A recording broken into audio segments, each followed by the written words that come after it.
Every now and then, I'll read a story where I genuinely get that feeling. You know, the feeling when the hairs on your arms and on the back of your neck stand on end? Well, that's exactly what happened when I read this story. In 2003, Ben and Jamie Shea moved into their dream home in Lamar, Arkansas with their 3 children. Ben worked as a nurse but also attended theatre school. So part of Ben's routine would be that he would return home from work at 7 AM to get a few hours sleep before heading out to theatre school. Ben and Jamie had hired a family friend to take care of the children when they were at work. So, one particular morning, Ben followed his usual routine. He arrived home just after 7 AM. He could barely feel his feet after such a long shift, so he crawled into bed and collapsed in a heap, desperate to get a few hours sleep. But before Ben managed to fall asleep, he was alerted to a familiar sound. It was the desperate cry of their 8-month-old son, booming through the baby monitor. Now, Ben and Jamie were very attentive parents, so they would always keep the monitor on in their bedroom so that they could keep an eye on the baby, just for their own peace of mind. Expecting the nanny to answer the baby's cries, Ben lay there in annoyance, restless and exhausted, but eventually turned over in an attempt to get some sleep. But the cries just persisted. Ben was becoming more and more frustrated and annoyed. He lay in bed staring at the ceiling thinking, this is my chance to get a few hours sleep. What is the nanny doing? This is exactly what we pay her for. So, in the end, Ben's had enough. He's thinking, clearly I'm not going to get any sleep, I'll just sort this out myself. So, he climbs out of bed onto his aching legs and stumbles down the hall to the baby's bedroom. He stops just outside the bedroom and places his hand on the door handle. He hesitates and listens for a brief second before turning the handle, opening the door and walking in. When Ben walked into that bedroom, he looked straight into the baby's cot and he froze. Now, have you ever been so scared that every hair on your body stands on end? Well, that's exactly what happened to Ben when he saw what was in that bedroom. But before I can reveal what Ben saw, we need to go back to the beginning. This is the true story of the Shea family haunting. In October 2003, Ben and Jamie Shea moved into their dream home at 228 Cabin Creek Avenue, Lamar, Arkansas. With Ben and Jamie were their 3 children, Tori, who was aged 10, Bridger, aged 5, and Jackson, who was just 8 months old. Ben and Jamie had been longing for a house with more space for their growing family. More room and land, a bigger yard, a place where their kids and their dog could grow up and create many happy memories together. It was actually Jamie's aunt who brought the property at Cabin Creek Avenue to her attention. Jamie had a keen interest in old historical houses, specifically the colonial style houses, you know, the style with the big front porch. Jamie's aunt had heard about such a property that was rumoured to be coming up for sale very soon. It was located in their hometown of Lamar, a small city situated in the Arkansas River Valley. She knew that this was exactly the kind of family home that Ben and Jamie were looking for, so she couldn't wait to tell her about this amazing opportunity. This kinda gave Jamie first dibs, as the house hadn't officially been listed yet. This property in particular was known to be one of the oldest private residences in the entire state, with some parts of the house being constructed in the late 1700s. When the family went to view the property, it had absolutely everything they dreamed of. It was like they'd picked the house straight out of a catalogue. As they walked the grounds, they were simply in awe. They couldn't believe their luck. They literally felt like they'd won the lottery. This property had lots of land, huge giant trees, beautiful historical buildings, and that colonial style front porch that Jamie loved so much. It really ticked all the boxes. The Sheas had been searching for a new home in this area for some time. They knew the market relatively well, but for what they were looking for, they were really struggling to find a property in their price range. It was an absolute no-brainer. The perfect property at the perfect price. What's not to love? It really was love at first sight for the Shea family, but surely there was a catch. Surely there was something about this property that would reveal the reason for such a low asking price. Some kind of imperfection. Surely.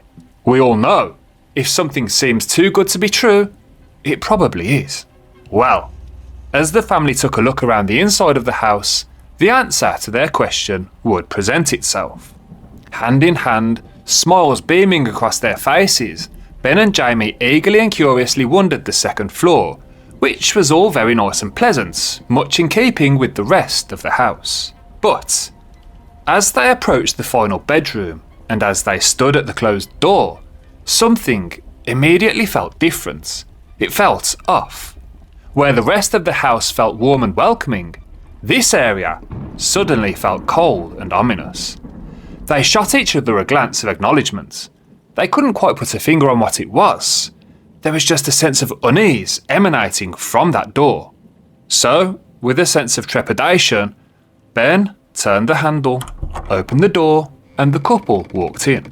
Much to their dismay, they were immediately met with an unwelcome surprise. The fireplace in the bedroom had been boarded up with wooden planks and nails, which in itself might not sound too strange. However, spray painted on the boards was some kind of demonic pentagram. There were also candles and all other kinds of weird cultist paraphernalia. It looked like whoever had been in there had performed some kind of ritualistic seance or spiritual summoning. To make the situation even more concerning, not only was there a pentagram, someone had also spray painted the full name of a boy next to the pentagram. It was later revealed that tragedy had imposed itself on the house, when a boy had fallen out the window in that room and died as a result of his injuries. Perhaps it was his name that had been painted on the wall. But as unsettling as this discovery was, Ben and Jamie just put it down to a group of kids who had probably broken into the house and tried to summon the spirit of their friend. It was nothing more than a slight blemish on an otherwise perfect home. No big deal, right? They discussed everything between them. Deep down, the Shea family were besotted with the house. They'd made their minds up long before they entered that bedroom. I mean, an opportunity like this only comes around once in a lifetime. Surely, they'd never get another house like this at such a bargain price. But what would you do in that situation? You found your perfect family home at an affordable price, but you find evidence that some kind of ritual or seance has taken place in an upstairs bedroom. Would you still go ahead with the purchase, or would you walk away and look somewhere else? For me, I think I'd say thank you, but no thank you, and carry on looking. Well, after settling into their new family home, the Shea family quickly found themselves swept up in the chaos of everyday life. Between work, school runs and sleepless nights with their baby Jackson, their schedules were hectic to say the least. With Ben working night shifts and Jamie focusing on her own career, the couple started to feel overwhelmed. They were struggling to juggle everything and knew they needed some help. Someone they could trust to watch over their youngest while they kept everything else afloat. That's when Desta entered the picture. Desta wasn't just a babysitter. She was a close friend and colleague of Jamie's, someone she'd worked on creative projects with in the past. She was trustworthy, reliable, familiar, and full of warmth. Desta volunteered to help out with Jackson during the weekdays. With the two older kids off at school, it seemed like the perfect setup. This was a really convenient solution for the family and offered some much needed respite. Ben would arrive home from work at around 7 AM, completely exhausted from a long night shift. He would crash for a few hours, then head out again, this time to theatre class. So, by night, Ben was exercising his attentive nature, tending to patients as a nurse, but by day, he was chasing his passion on stage, fulfilling his creative urges. Therefore, while Ben caught what little sleep he could, and Jamie was out working, Desta held down the fort, keeping Jackson fed, safe, and comforted in a house that quietly, in the background, was beginning to show its darker side. Not long after moving in, Jamie decided it was time for a bit of a clear-out. You know, a fresh start and all. Jamie was ruthless. Anything the family didn't need was placed outside for sale. So she organised a yard sale right there on the front porch. A chance to offload some of the stuff they no longer needed, make a bit of extra cash, and maybe meet a few locals in the process. She set up shop under the shade of that big colonial-style porch she loved so much, sipping on a hot coffee out of her favourite ceramic mug and watching folks browse through boxes of old clothes, toys and forgotten knickknacks. It was all pretty ordinary. That was until one particular woman stopped by. Jamie hadn't seen this lady before. It wasn't a face she recognised. Just a quiet, older lady, short and slim, with curly grey hair and a very stoic expression. She was wandering slowly from table to table, eyes scanning the house itself more than the items for sale. The longer the lady stared at the house, the more her expression seemed to change. At first, she just seemed curious, but after a while, she looked more and more concerned. Without warning, the old lady walked right up to the porch steps, placed her hand gently on the railing, and said something that made Jamie's stomach drop. There are lots of spirits in this house, dear. The woman said coldly and calmly. A lot of energy going on here. Jamie blinked, unsure how to respond. What do you mean? I can just tell. The woman replied nonchalantly. I feel it strongly. And with that, she moved on as if she'd just commented on the weather. Jamie sat there frozen in shock, contemplating what the woman had said. The more she thought about it, the more the chills were crawling up her spine. She tried to laugh it off, tell herself the woman was probably just one of those local eccentrics. But deep down, she couldn't shake the feeling, because the thing was, that energy, the presence the woman had felt, Jamie had started to feel it too. Now, to be fair, there was a reason to suspect lingering spirits in the area. No more than 100 yards behind their property was a Confederate cemetery, complete with grave markers dating back to the 1800s, ancient, weathered and crumbling from time and neglect. Jamie had even wandered back there out of curiosity one afternoon, bringing with her some charcoal and etching paper. She wasn't trying to be disrespectful or anything, just curious. The kind of curiosity that starts innocent and ends with doors creaking open on their own. There was also a long-forgotten driveway around the back of the house, one that led straight to the cemetery.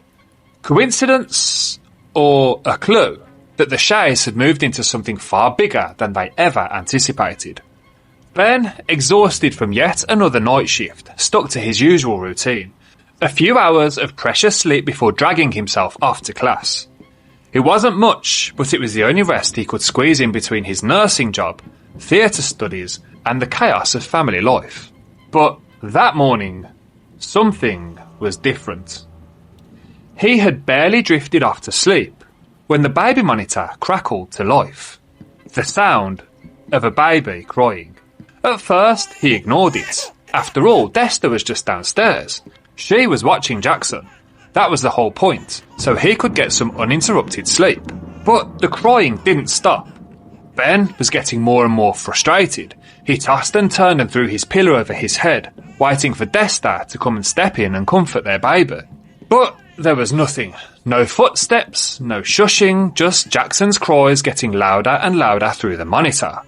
Frustrated, annoyed, and at this point half asleep, Ben finally sat up, muttering under his breath, "Why isn't she picking him up?" He climbed out of bed, stumbled down the hallway, and listened attentively as he placed his hand on the door handle. He turned the handle and walked into the nursery. What he saw in that nursery didn't make any sense. It was completely empty. No Jackson, no Desta, and no crying. Just absolute silence. And that was when the cold crept in. Confused, Ben stood in the doorway, trying to make sense of what he was seeing, or rather, not seeing. And then it hit him. Desta had taken Jackson out earlier that morning, specifically so Ben could sleep in peace. So why the hell had he heard crying through the monitor? Who or what had been making that sound? Ben didn't mention it to anyone that day. He kept it to himself, chalking it up to a vivid dream or maybe some kind of residual sleep-deprived hallucination. But deep down, he knew better. Something in that house was trying to get his attention. A few nights after Ben's disturbing encounter with the phantom cries, it was their son, Bridger, who began noticing strange things of his own. At just 5 years old, Bridger wasn't the kind of kid who usually complained about bedtime. In their previous homes, he was content, independent, confident, sleeping on his own. No problem. But not here. Within just a few months of moving into the house, he started creeping downstairs at night, eyes wide, clutching his blanket, asking if he could sleep with Mum and Dad. At first, Jamie and Ben figured it was just the move. New house, new environment. Maybe it would just take a little time to adjust. But the pattern didn't stop. Night after night, Bridger would appear by their bed. Quiet, unsettled, always asking to sleep with them. Eventually, Jamie sat him down and gently asked, "Are you scared of your room? What's wrong, sweetheart?" At first, Bridger was hesitant, like he wasn't sure exactly how to explain it. But then, finally, he opened up. I keep hearing people talking, He said softly. Jamie blinked. Who? Is it Tori? Is she on her phone or something?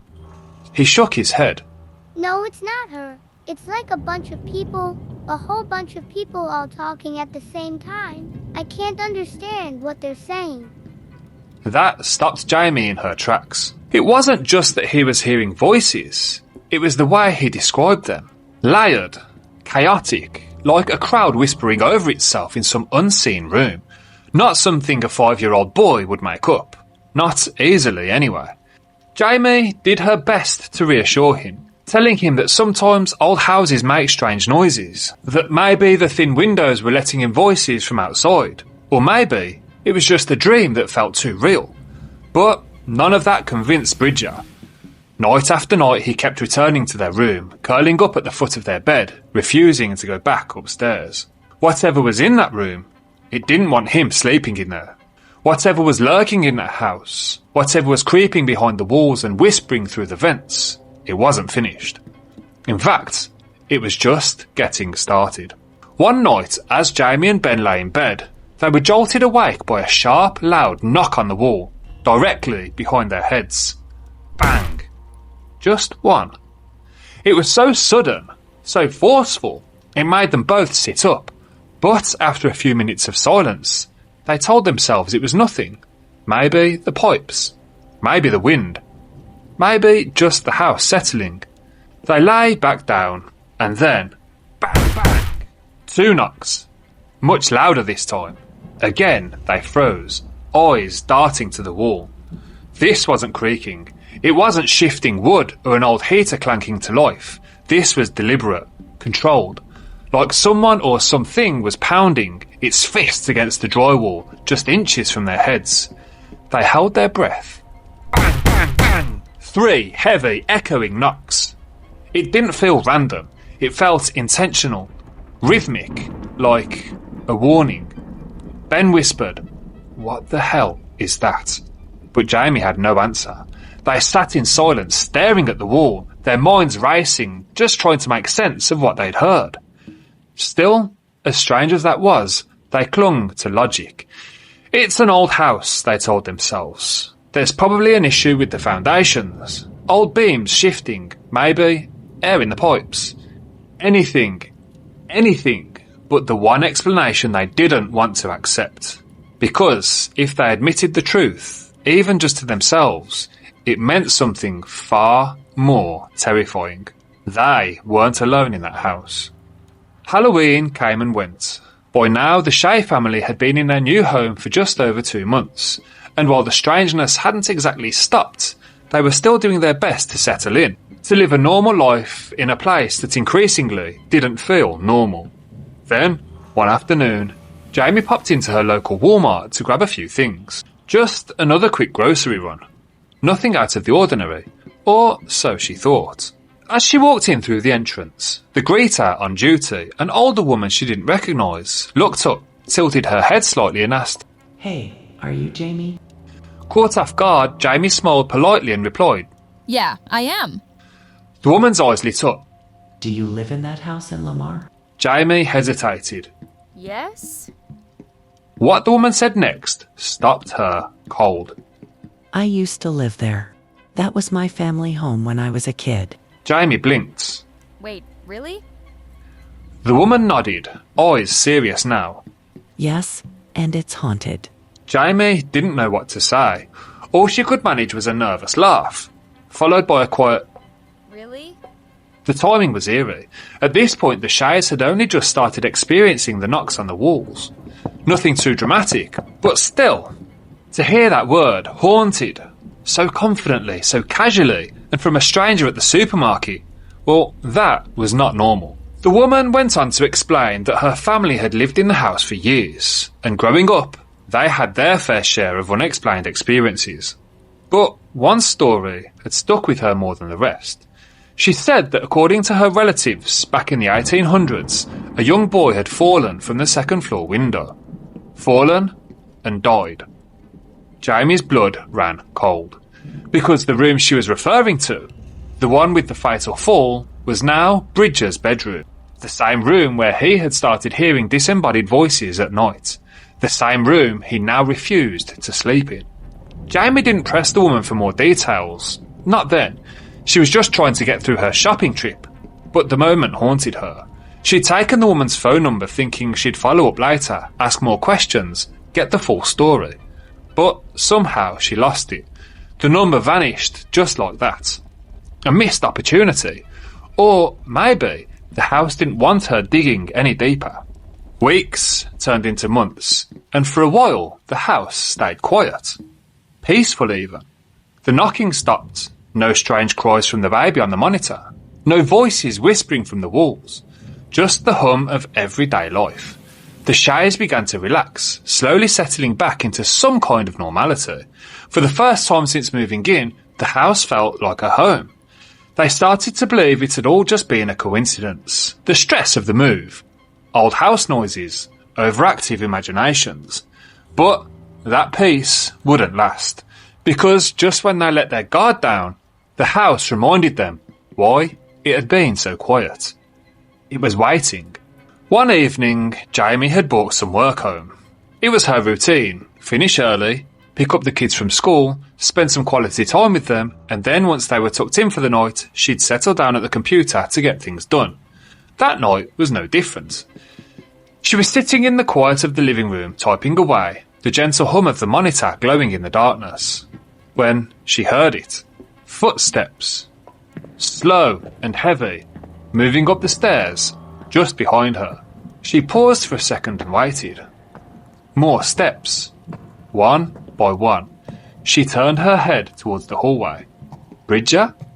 She called out. Tori? No response. Assuming that one of the kids had snuck out of bed, she stood up and went to check. But every single one of them was sound asleep. She brushed it off. Maybe she'd misheard. Maybe it was just the old stairs creaking on their own. But then, Ben started to hear it too. On the nights he was home alone, it would happen the same way. That distinct sound of footsteps moving along the landing or creeping down the staircase, clear as day. Every single time he'd assume one of the kids had gotten up for water, or maybe they just couldn't sleep. Hey, he'd call out, you're supposed to be in bed. But when he'd go to check, nothing. All three children fast asleep. The footsteps were very real, very deliberate, and weren't coming from anyone in the family. And the more it happened, the more the Shays began to realise something else was walking those stairs at night, something unseen. Only a few nights later, the house would once again make its presence known. It started when Jamie and Ben were relaxing in the living room. The TV was on, the lights were low, finally winding down after another chaotic day. They froze. From behind them, on the staircase, it sounded like a ball, a rubber ball, bouncing slowly and deliberately down the wooden steps. Jamie turned to Ben. Did you just hear that? He nodded. Yeah, it sounded like someone rolled something from the top of the stairs. It wasn't just her imagination. Ben had heard it too, and he described it exactly the same way she had. A toy, probably a child's ball, being rolled slowly down the stairs. But all the kids were in bed. The hallway was completely dark. There was absolutely nothing there. When the house was active, when whatever unseen force decided it was time to play, it wasn't just one-off noises. It was everything all at once. Footsteps, voices, knocking, rolling balls. The house didn't just haunt, it performed. Still, for the most part, the family kept these experiences to themselves. Quiet glances, unspoken fears, Nobody really wanted to say out loud exactly what they were thinking. Jamie, though, she had been through things like this before. Unexplained things. Things from her childhood that she'd pushed aside for years. But this house was dragging it all back to the surface. The feelings, the fear, the certainty that something just wasn't right. She tried to talk to Ben about it, and to his credit, he tried to be comforting, supportive. He never laughed it off, but he also never really believed it. It's just the house, he'd say. Old beams, settling foundations. Could be pipes. And maybe he truly believed that. Or maybe he was just trying to convince himself. Because deep down, Jamie couldn't shake the feeling. Not anymore. Something sinister was in that house with them, and it wasn't going away. For Jamie, the feeling of unease was constant, and it only grew worse when Bridger, her 5-year-old son, once again became the focus of strange, unexplainable activity. From the very beginning, Bridger had never liked his room. He didn't just complain like most kids do about the dark or being alone. He was genuinely terrified. Night after night, he'd beg to sleep in his parents' room, and every night he had a new story. He heard voices, toys turning on by themselves, loud glitchy bursts of static from a toy that he hadn't touched in days. He'd wake up to lights flashing, beeping noises, toys talking when no one was in the room. It wasn't occasional, this was every night. It got to the point where Jamie started to wonder, was it the room that was the problem? Or was it something attached to Bridger himself? Because out of everyone in the house, it was Bridger who suffered the most. And then, things escalated. What started as footsteps and knocking soon turned into full-on electrical disturbances. They couldn't keep a single light bulb working in the hallway. The hallway that led to the bedroom with the boarded-up fireplace. The one spray-painted with the pentagram. That hallway refused to stay lit. They replaced bulb after bulb, but nothing helped. No matter what they did, they'd flick the switch and pop. Another one dead. So they called in an electrician. He checked everything. Wiring, fixtures, switches. His conclusion? Everything seemed perfectly fine. He just didn't have an explanation. But the hallway stayed dark. Bridger became so afraid of walking down it, they tried a workaround. Jamie stuck battery-powered torch lamps along the walls. Little lights he could turn on with his hand as he walked towards his room. Something to make him feel safe. But even those didn't work. The batteries would die within an hour. Every time. New batteries, new lamps, the same result. They'd fade out almost immediately. It's as if something in the hallway was draining them. It was as if the darkness didn't want to be pushed back. And Bridger, he felt it too. You could see it in his eyes. He knew something was watching him, waiting. Whatever was in that house wasn't just making noise anymore. It was growing stronger. And then it started affecting Tori. Up until that point, the activity had mostly targeted Bridger, but now their oldest child was beginning to experience things she couldn't explain either. It started one night when she was trying to sleep. From her room, she could hear a noise coming from Bridger's room. Toys clattering, buttons being pressed, robotic voices playing, like someone was in there playing with them. Annoyed, she stormed down the hallway and knocked on his door. "Bridger, knock it off, I'm trying to sleep." But when she opened the door, the room was empty, silent. No toys moving, no noise, no little brother. At first, she assumed he was hiding, maybe under the bed playing a prank. But after a quick search, she realised the truth. Bridger wasn't even in his room. He was sound asleep in Jamie and Ben's bed, curled up between his parents, too afraid, as usual, to sleep alone. And yet, someone had been in that room, playing, making noise. But it wasn't Bridger. By this point, the activity inside the house had become relentless. It was every night, and it was exhausting, oppressive, like the energy in the air turned heavy, draining, and Jamie could feel the toll it was taking. "I never really felt like we were in any danger," she'd later say, but it was unnerving. There was always this sense that something was watching, not attacking, not hurting, just disrupting, feeding off their exhaustion. The kids weren't sleeping, Jamie wasn't sleeping, and neither was Ben. Everyone in the house was running on empty. Mentally, physically and emotionally. And that is when things got even worse. Because when a haunting starts affecting your sleep, your mind, your health, that's when it stops being a nuisance and starts becoming a threat. Eventually, Jamie reached a point where she just needed answers. She couldn't stop thinking about the woman she'd met at the grocery store, the former resident of the house. At the time when she spoke to the woman, nothing major had really happened, just a few knocks, weird feelings. But now things were escalating and Jamie had questions. Desperate questions. That woman had given Jamie her number, but somehow she'd lost it. So, Jamie went back to Walmart hoping to find her again. Surely she was still working there. But when she asked around, the staff just shook their heads. She doesn't work here anymore. No forwarding details, no last name, no way to trace her. She was gone, like she'd never been there at all. And just when Jamie thought things couldn't get any worse, they did. What happened next would be the single most terrifying moment Jamie had ever experienced in that house. It started off as an ordinary night.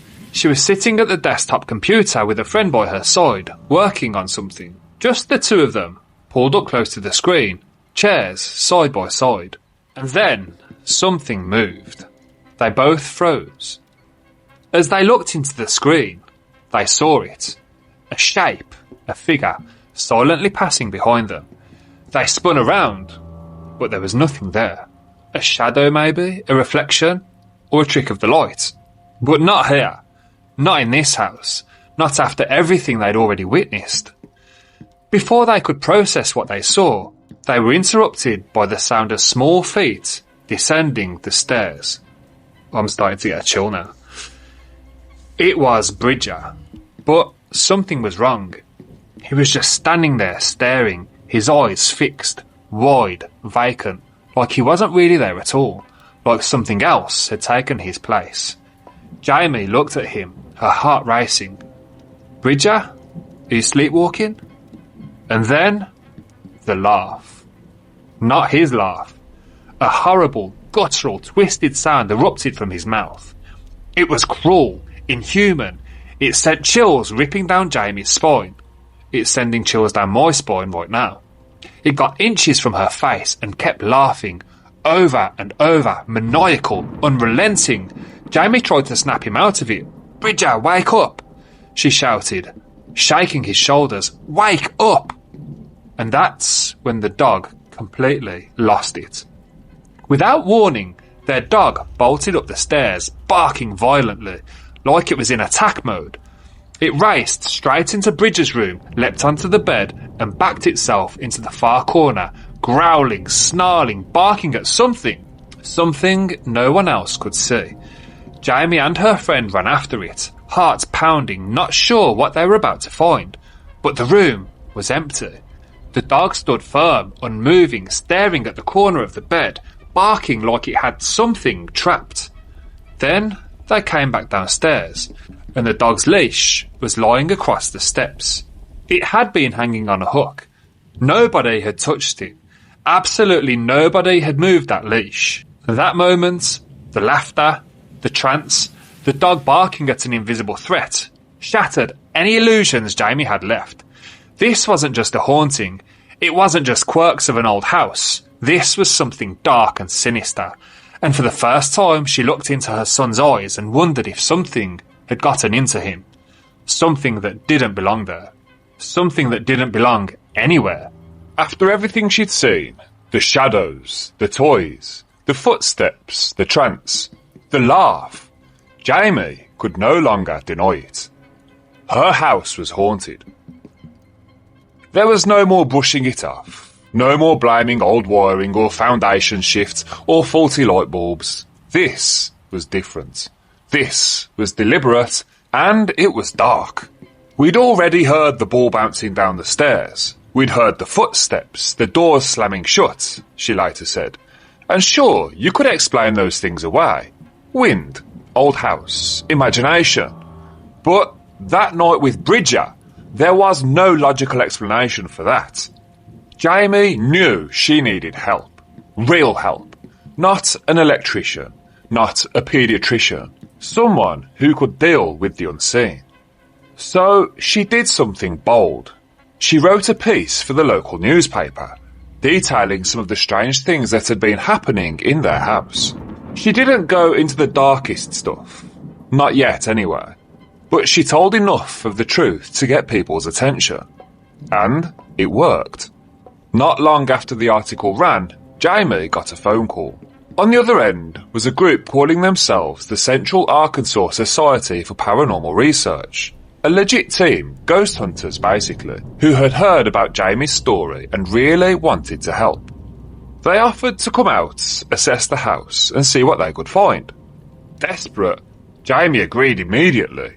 Finally, someone was willing to take this seriously. They set a date for later that month. A full investigation, equipment, cameras, EVP recorders, the whole deal. It felt like hope, like maybe they were finally going to get some answers. But what Jamie and her family didn't know was that before that paranormal team could even set foot inside their house, tragedy was coming for the family, and absolutely nothing could have prepared them for what would happen next. Not long after agreeing to let the paranormal team investigate the house, tragedy struck. It was a normal school day. Jamie had picked the kids up like she always did. The boys were strapped in the very back of the minivan, Jackson in his full car seat, Bridger in his booster seat. Tori, who was now 13, was riding up front beside her mum. They were heading home, just a short drive, no more than 3 miles, barely even 5 minutes. One highway exit to the next. But that day, the road wasn't safe. There was construction, barrels lining the lanes, except one. One barrel had been knocked out of place and was sitting awkwardly in the middle of the road. Jamie saw it at the last second, but it was too late. She swerved instinctively, and in that split-second decision, everything changed. She overcorrected just so slightly, and the van flipped. It rolled over and over. Metal twisting, glass shattering, the world spinning out of control. They rolled up the embankment, head over heels, and then pure silence. Jamie, bruised and bleeding, came to first. Dazed and disorientated, her head was absolutely pounding. As she looked around, she realised the van was completely upside down, and she looked to the back of the van. Bridger and Jackson still buckled in, hanging upside down in their seats, obviously crying. Shocked, but crucially still alive. But the passenger seats, that was empty. Tori was gone, nowhere to be seen. Panic set in instantly. Jamie started shouting for her daughter, crawling through the wreckage looking for her, but there was no sign of her anywhere. Then a woman's voice, a stranger, someone luckily who had stopped to help, came running full speed towards the van. "She's under the car," she screamed.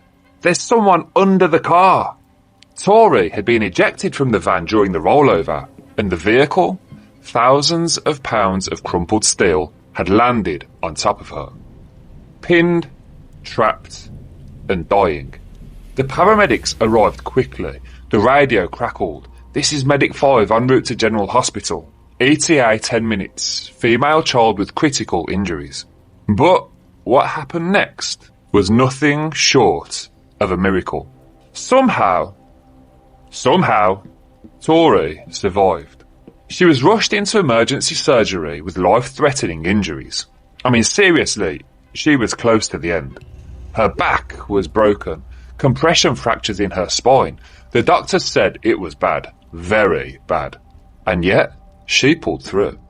And Jamie, in hindsight, could only see one reason why. You see, it had rained torrentially for days before the crash. The ground was soft, muddy, soggy. The soft earth may have been the only thing that saved Tori's life. Because instead of being crushed by the full weight of the van, she sank into the muddy soil, just enough for her body to absorb the impact and survive. "It's hard for me to even talk about it," Jamie said later. "But I know, if the ground had been dry, she wouldn't be here today." But after everything they'd already experienced, you have to wonder, was this just a freak accident? Or was something in that house trying to stop them from bringing in help, trying to keep the truth buried? In the days leading up to the wreck, the house was more active than it had ever been.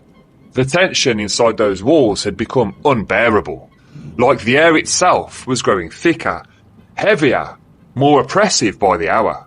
Ben had caught a glimpse of something he couldn't explain. Just the tail end of a Victorian gown sweeping up the stairs. It was subtle, just a flash from the corner of his eye, but it was enough to stop him in his tracks. There was nobody there.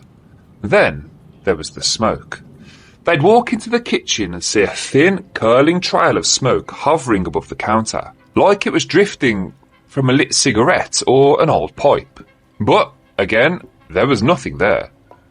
No one smoking, no incense, no source at all. Just a random stream of smoke that vanished into thin air. Bridger was more terrified than ever, refusing to sleep in his room, clinging to his parents every night. The family was literally running on fumes, constantly tired, exhausted, snapping at each other, sleep-deprived, anxious, completely on edge. And then, on the very same day as the crash, they saw it. A shadow, a human-shaped shadow, vague and faceless, standing in the upstairs window. Just standing there, watching, like it was waiting. They blinked and in an instant it was gone. Jamie would later say she didn't believe the house caused the wreck. No ghost reached out and turned the wheel. No spirit jumped in front of the van. But the truth, they were exhausted. Completely worn down from months of torment. Never resting properly. Constantly alert, constantly on edge. And in that fragile state, a simple overcorrection on the road was all it took to turn their world upside down. I think I was just jumpy, Jamie admitted. I think we were all just stretched too thin. Being in that house, it takes something out of you. And it nearly took everything. Tori spent 10 days in the hospital. 10 days of pain, surgery, fear, recovery. A child who had once been vibrant and strong was now fighting to walk again. Her spine fractured, her body healing, her world forever changed. But somehow, miraculously, she survived. And after nearly 2 weeks in the ICU, Tori was finally released. She was going home, back to that house, back to the place that had drained them, back to where the shadows still watched from upstairs windows. And the paranormal team? They were just days away from stepping into it for the first time. Months passed by and Tori's healing was slow but steady, and as her strength began to return, so did Jamie's determination to get answers, real answers, about what had been haunting their home. She picked up the phone and reached back out to the paranormal team. The Central Arkansas Society for Paranormal Research, the group that had contacted her after reading her story. At first, they had delayed the investigation, waiting until Tori was strong enough to come home, but now, Jamie was done waiting. It was time to confront whatever had been tormenting her family. And so, the team finally arrived at the Shea house. Leading the group was Karen Shillings, the founder of the organisation. Alongside her were psychic medium Angela Lowe, her husband Alan, and their daughter Violet, who, like her mother, had the rare and unsettling gift of communicating with the dead. From the very moment Angela and Violet crossed the threshold, they felt it. The air shifted, the house reacted to them. They hadn't even made it upstairs yet, and both women could sense it.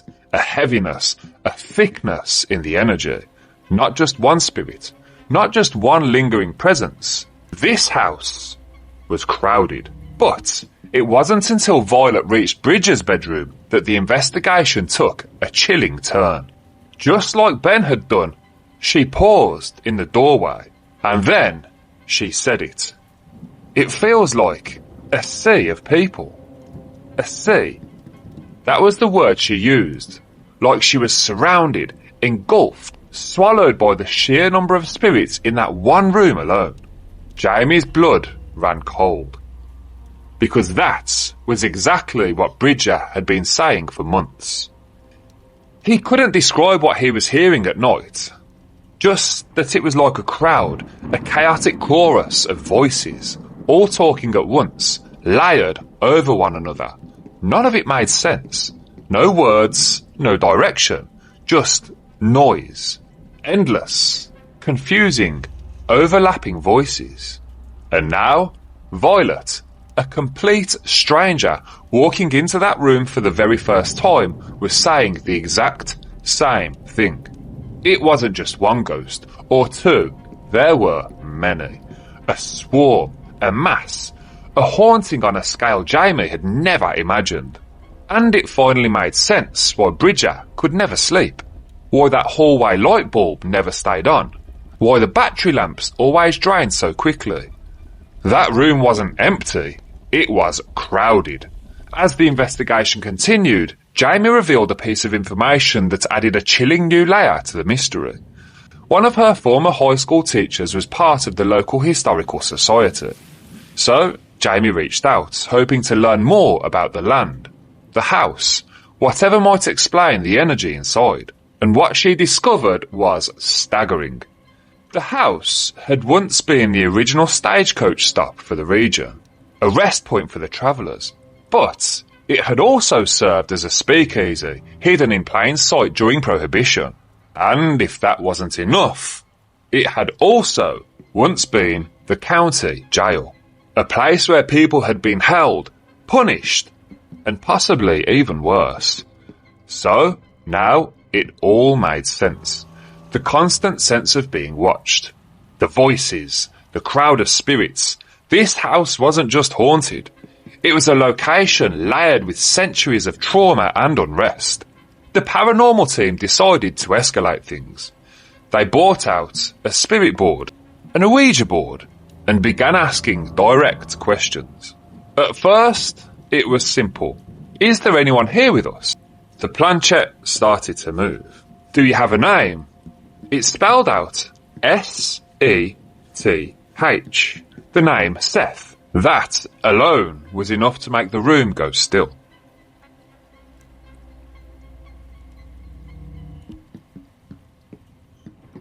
But when they asked, when were you alive? The answer sent a chill down their spines. Never. Jamie felt the hairs on her neck stand on end. Never. What kind of spirit says they were never alive? They pressed even further.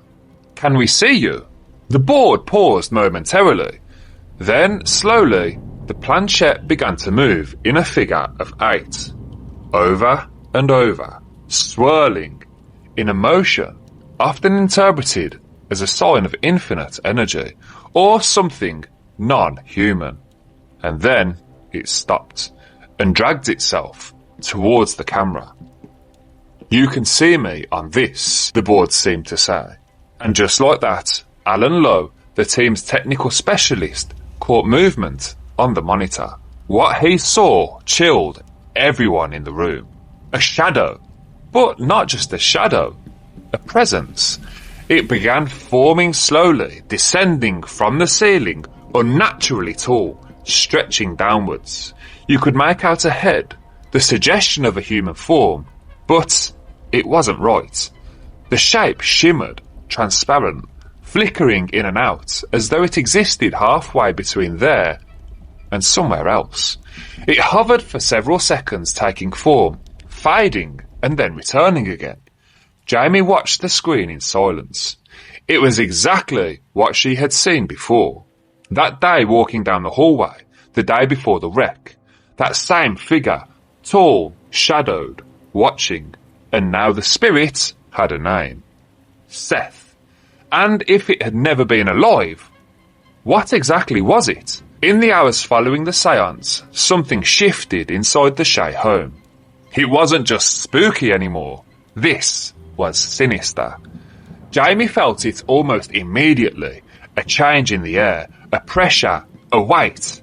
It had never felt that bad before, she said.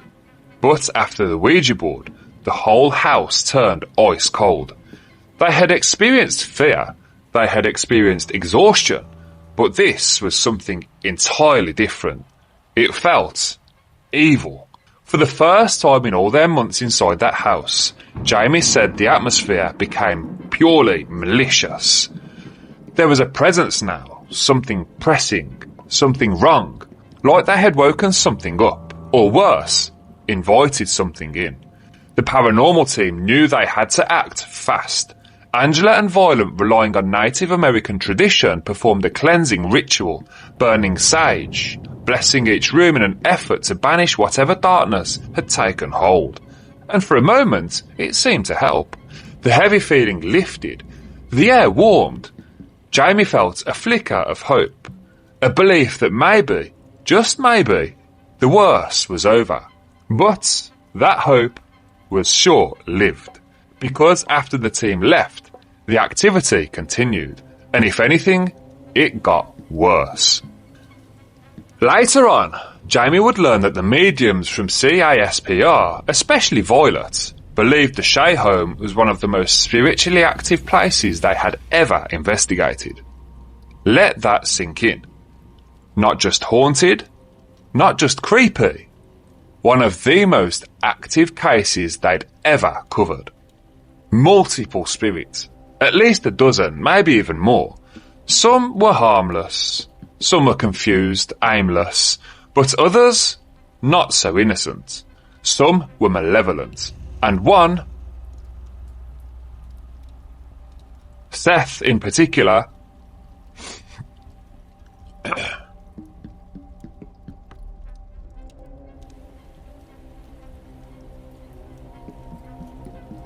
and Seth was pure evil. And while the sage may have cleared the air temporarily, it did nothing to change the fact that Jamie and Ben were living inside a nightmare. I think we were just at the end of our rope, Jamie said. It was wearing us down, our nerves, our moods, our sleep.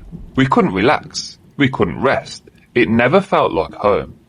After Bridger's trance, after the dog cornered something unseen, after the shadow in the hallway, the figure on the footage, the voices, the dreams, the cold, they'd had enough. Jamie and Ben knew they couldn't stay. They needed to leave. They couldn't fight something they didn't understand, something they couldn't even see. They started making plans. Not to cleanse the house again, not to renovate, not to wait it out, but they knew they had to leave. Finally, they made the decision. They packed their things, they put their house up for rent, and after a while, eventually, they moved out. They left Arkansas, moved out of state for work, and put as much distance as they possibly could between themselves and the place that had unravelled their lives. Even after leaving, the Shays wanted to believe the worst was behind them. They made multiple attempts to return, hoping that after months away, whatever had haunting their home would have moved on. But it hadn't. One evening, they were all together in the kitchen playing cards. Just a normal night. It wasn't too late. No weird shadows, no cold drafts. Just fun family time. They had a CD playing in the background. One of those old burnt mixes from back in the day. A bunch of random tracks Jamie had compiled herself. Then, the music started to glitch. The stereo skipped, jumped straight to track 99, and what started playing chilled them to the bone. You need to help. You need to help. You need to help. You need to help. Over and over again, a robotic, emotionless voice on repeat. You need to help. You need to help. You need to help. It just wouldn't stop. They scrambled to stop the track, to figure out what song was even on track 99. But when they checked the CD, that track wasn't even supposed to exist. No title, no lyrics, no song on the disc had ever contained those words. It was like something had actually inserted itself into the music. And that was it. That night, the family decided they were moving out for good. They placed the house up for sale, waited for a buyer, and never looked back. As of 2025, Jamie Shea has turned her experience into something powerful. She is now the co-host of The Unexplained Archives, a podcast she runs alongside her close friend Jennifer, where they explore everything from haunted houses to supernatural conspiracies. I'd also just like to take a moment to thank Jamie personally for taking the time to talk me through some of the finer details of her story. Her words now carry the weight of lived experience. And the lesson? Stress, especially the kind you can't see, it can destroy you if you stay in it long enough. Jamie's goal is now simple: to make sure other families know this kind of stuff does happen. And if it happens to you, don't wait, don't doubt yourself, don't keep sleeping in the dark hoping it will go away. Everyone deserves a sanctuary, a home that brings peace, not a place that haunts you long after you leave. I really hope you enjoyed that episode on the Shea family haunting. For more creepy stories, click here. Until next time, I'm your host, Severed Soul.